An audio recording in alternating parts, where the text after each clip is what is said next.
fishing. People, when you're in the mood, let's go fishing. Well, it's just me and you.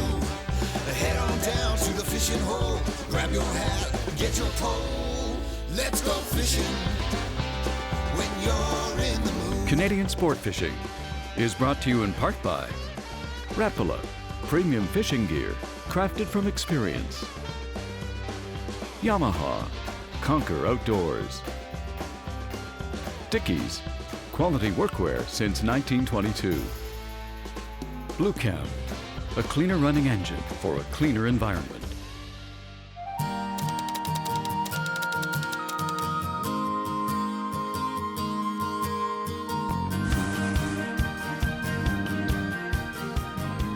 Not only do I love to fish for smallmouth bass, I like to target them when they're in shallower water, where I can sometimes sight cast to them, or even see them follow my lure up and then strike. There's just something about their hits, and they're such great fighting fish. And besides that, when you have a look at them when you land them, they are gorgeously colored.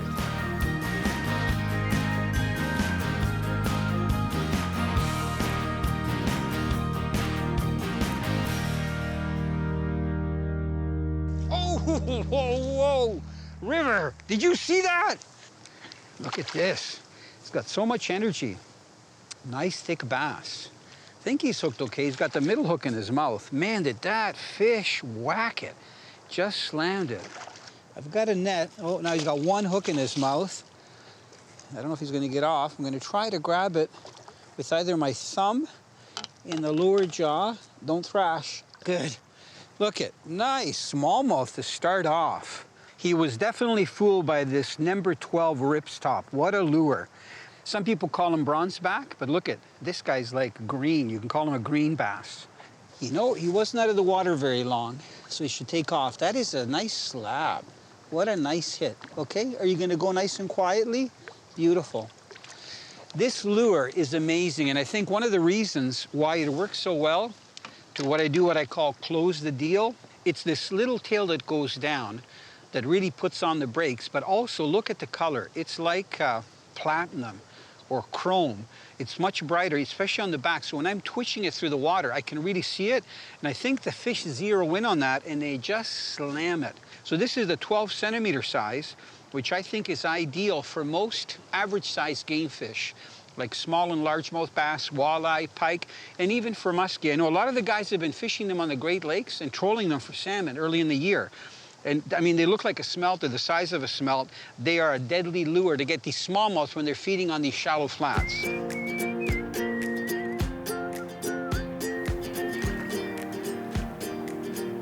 Smallmouth bass are very versatile fish. They can feed in water as deep as 80, 90 feet, or they can feed right on the surface, depending on the time of year, time of day, and the food that they're going after. Early in the summertime, when they come off of spawning and move back into the little deeper water, a lot of times they'll go onto flats that are anywhere from 5 to 10 feet deep.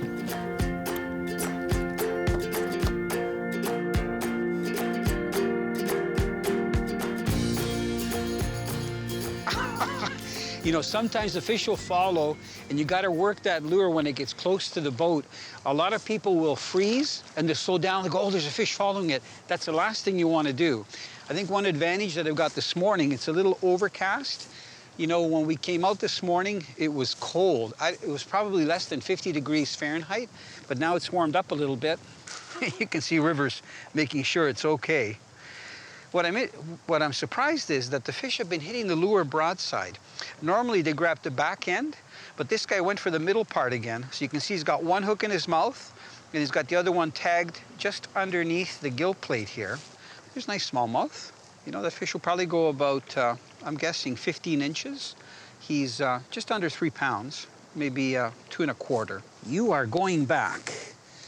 Nice. This is where I get a chance to just look at it, admire him a little bit before he's released. And then look, it's just such a nice release. You know, I can't get over how comfortable this vigorous mat material is. You know, you probably noticed it throughout the series. It's something that you can just put down and then lift off. I have all the compartments on these G3 underneath, but if I want to get to any of them, I just kind of lift the flaps up.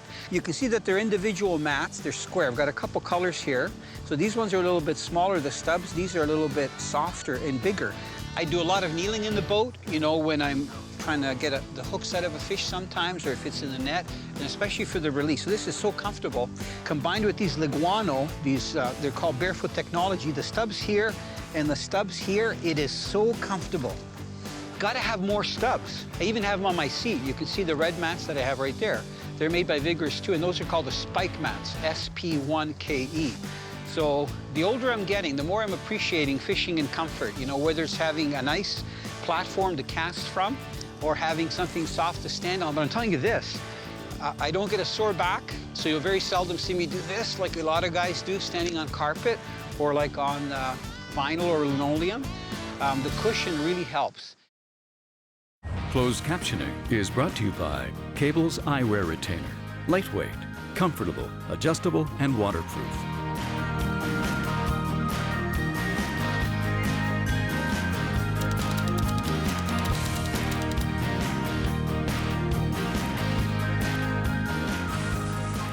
When it comes to locating fish on large flats, you pretty well have to use electronics. And I do rely on my Raymarine Axiom when I'm at the console.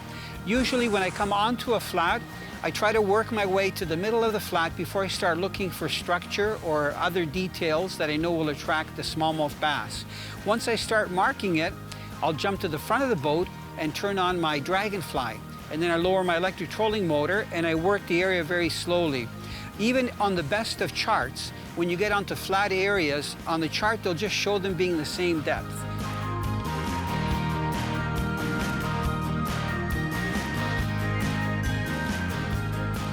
Good fish, don't jump. Gotta get my anchor mode on, perfect. That guy caught me by surprise. You know, especially if you're using a hook with multiple trebles, like this rip stop, you gotta make sure that the fish is pretty calmed down before you start handling it, because you don't want to get one of those hooks in your hand. Okay, I'm gonna try to gently lift them. River, you watch those hooks, okay? One thing that I try to do whenever I work a treble especially is grab it by the shaft, like I have there, so that I don't bend the hooks out of shape.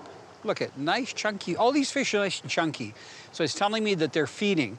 And I'm using this lure because it's a feeding presentation, so it works really good. So look at, even for this smaller bass, you can see how long that ripstop is, and this bass didn't hesitate to smash it. And they don't have a big mouth, you know, that's why they call them smallmouth.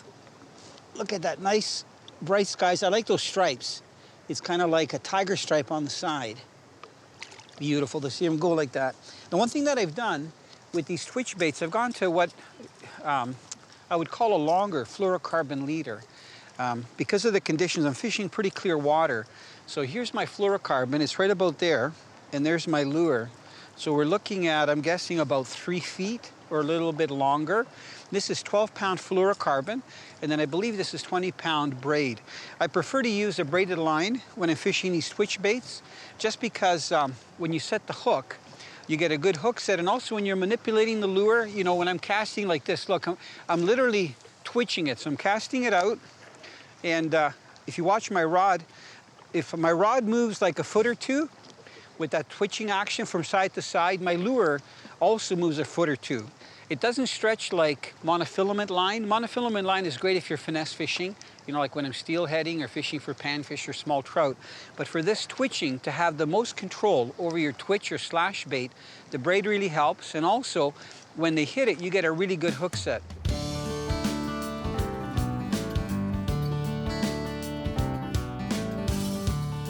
There's so many twitch baits on the market that I wonder sometimes how people decide which one they're going to get.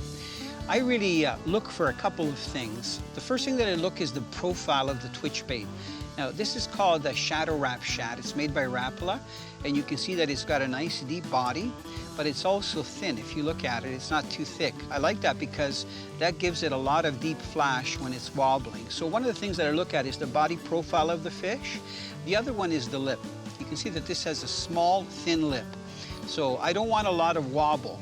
I don't want a lot of this. I want more of the shooting action, left, right, left, right. Fish will either be feeding on shad-shaped baits or more slender, like a smelt or a minnow imitating a long bait fish. And I think from a distance, they can really tell what they want to feed on by the way it looks in the water, by the shape. So this particular size is 10 centimeters long, and it would work really well if you were using it in shallower water, especially less than 7 feet deep, in clear water because of that flash, and in bright sunlight conditions. If you're going to be using a tight knot, it's very important that you leave a little bit of a tag, and always go with a fluorocarbon leader if you're going to be using a braided line of at least 2 to 3 feet long, because that's going to make the lure look a little bit more lifelike without distracting, the line distracting from the fish. So I've got a 12-pound fluorocarbon leader here of about 2 to 3 feet long with my braided line.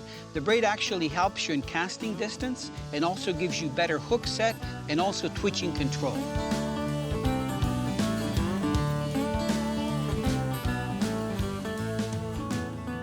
You know, most recreational anglers, no matter what they're targeting, will probably start off by fishing live bait. They'll either use live minnows if they're going for game fish, or worms, leeches, or crayfish.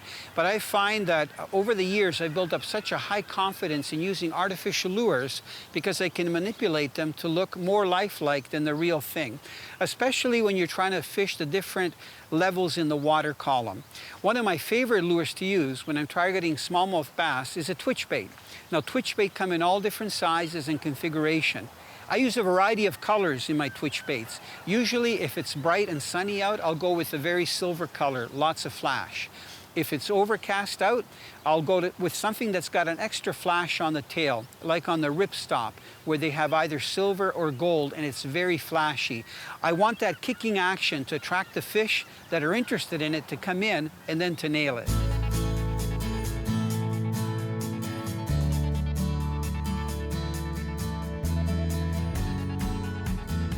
Oh, long distance hit, yes. Feels good, I can feel head shakes. You know, it's interesting, this fish hasn't jumped, which is odd. A lot of the bass, when they've come to the surface, have been scrapping all over the place. Look at those beautiful outlines on the tail and the fins. Look at this, gorgeous smallmouth. I love the colors. This one's really like bronze color, bronze green. What a beautiful smallmouth. Can I lift him up? I think this guy's gonna be, oh yeah. He's nice and heavy. Look at that nice black outline along the tail, the anal fin. I mean, this guy is gorgeous. The nice thing too is if the water's colder like it is today, they're hardy. So look at the stripes on this thing. Watch when I just release him out gently, he's just gonna, right gone. Now, because this ripstop has a split ring on it, you can tie a knot directly. So what I've done is I've tied my fluorocarbon, and it's a pretty tight knot. The one thing that you have to do, you have to either use a split ring or a snap or a loose knot. When you pull it, you want to make sure that there's room for it to go left and right. So if you have a tight knot along right at the eye, a lot of time the lure will go on its side when you pull it. What I like is to use the actual split ring that comes with it, tie a nice tight knot, and that way there's lots of play. And you're gonna get the maximum action out of the lure. What a great lure, and perfect size in that 12 centimeter length.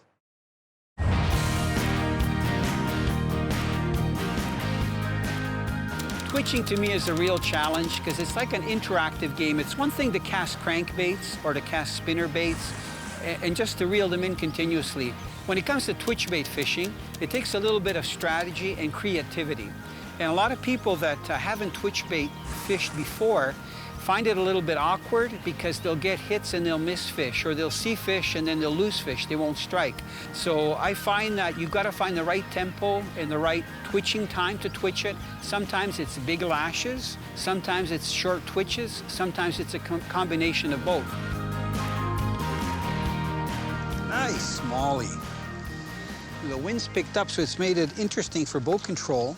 Oh, that ripstop is hooked just on the edge of the mouth, and then he's got that lure right down the side of him. Good. Look at, yeah, I can get my hand in there. Actually, my thumb just in there, and one hook at a time. Good place to put the lures in the water while you're handling the fish. Look, they're all nice and chunky, nice and fat. Come on, there he goes. What a nice slap.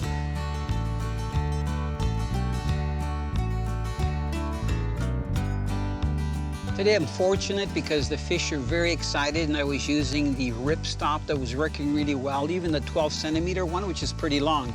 But when the fishing slows down and I'm fishing on the flats, you know, where I'm twitching anywhere from about 2 to 4 feet or 5 feet below the surface in 8 to 12 feet of water, if the fishing slows down and it gets really clear out because it's bright sunny skies, I would go to a soft swim bait, and that's what I'm holding up in my hand. This one is made by Lunker City, and it's called a Freaky Fish. It's 5 inches long, and you can see just by how limp the tail is that it has a really nice slashing action when you pull it. So what I've done, I've combined this Freaky Fish and put it on a VMC hook. This is actually a Swimbait hook. And if you look closely, you can see that it says 1/8 ounce. What I like about these swimfish hooks is that they're very molded to the actual hook shaft. So they're not really intrusive, they don't hang down a lot. The weight is actually distributed along the hook. So the Freaky Fish rig like this stays on really well because this VMC hook has like a screw locking wire that you actually put into the soft plastic. You can see that there's a groove on top so that the hook actually lays in it, and it has the slip configuration on the bottom. So if you want, you can actually push the hook right up, or when a fish hits it, it'll push the hook right up, and that way get a really good hook set.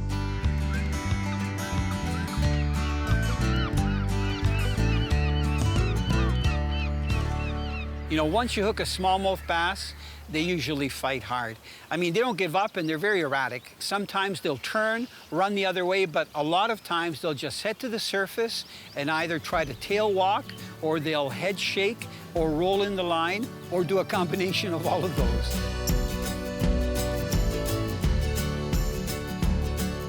You know, when it comes to locating bass on large flats, there's so many places they can be that it really helps to pick the spots where you know your highest chances of catching them are. So what I'm doing here, I'm using my Raymarine Axiom, and because I'm in relatively shallow water, I'm in water less than 15 feet deep, I'm not using the Real Vision 3D.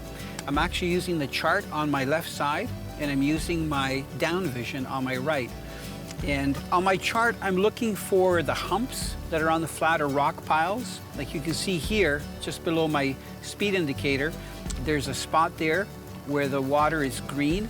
Okay, this is perfect. Look at, I just deployed the electric, and I've got my dragonfly on. There's my boat position. See these little like rock piles? Even though on the flat we can't see them, I can see them with my down vision, and they're key spots to hook fish.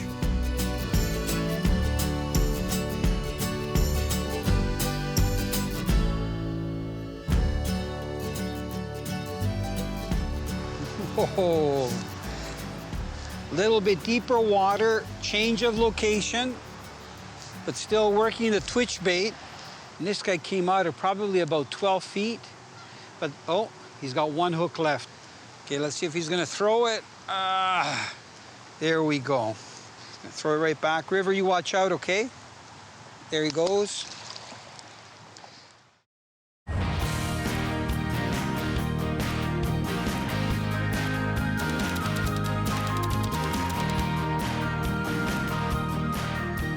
You know, twitch bait fishing is a lot of fun, but it can also be very frustrating, especially when the fish aren't that active and you've had some hits or you've had some follows, but you've missed fish. The best advice I can give you is, if you see a fish in pursuit, first of all, wear really good sunglasses. I wear Maui Jims so I can look into the water and see what the fish are doing. And I usually start to look into the water when I think I can see the lure even 10, 12 feet away. Because if there's a follow, I want to be prepared mentally to change my presentation. So if I see a fish following, whether it's a foot behind or even 3, 4, 5 feet behind, I'll actually start twitching a little bit more erratic, and I'll start to reel in a little bit quicker. So I find that the worst thing to do is to slow down or to stop. But if you start working the lure really erratic and working it quicker, and if you're running out of room, even steer it and go either around the back of the boat, around the front of the boat, and those fish will usually hit.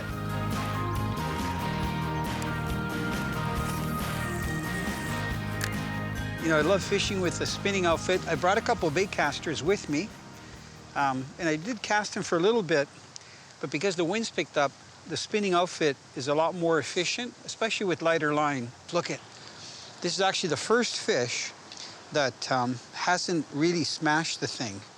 They're all so beautiful, just classic. All righty, there he goes. Boy, they take off really fast.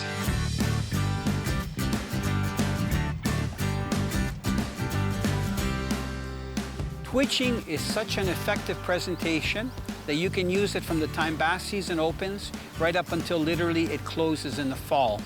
Bass, much like walleye, make a shallow water migration in the spring to spawn, and then they do the same kind of thing in the fall, but it's for feeding. And when those fish are busting up and feeding on bait fish, that's the time to use a twitch bait.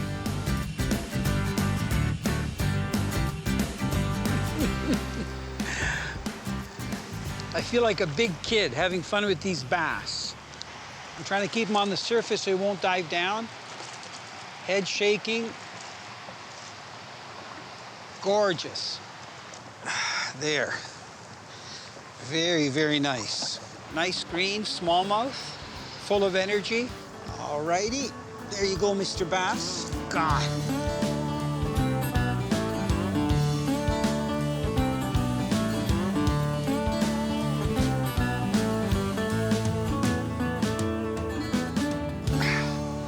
You know, I put on a smaller ripstop because of the time of day. I think this was about my 4th cast. And I got a nice smallmouth to smack it. And there. Careful, River, he might come off. There. You can see it was hooked just slightly. So I'm just gonna grab the shaft, try to turn it the same way it went in, just pop it back out without damaging the hook. There, came out. It's gonna go over the side so nobody gets hurt. Right, River? Look at, beautiful fish. This guy's a little bit leaner, but still, they're all very healthy and just gorgeous. I think they're just a great fighting game fish, especially on lighter gear and twitching like that. Okay, I'm just gonna drop him back in, and there he goes. Look at this little lure. It almost looks like jewelry. Look, isn't this beautiful?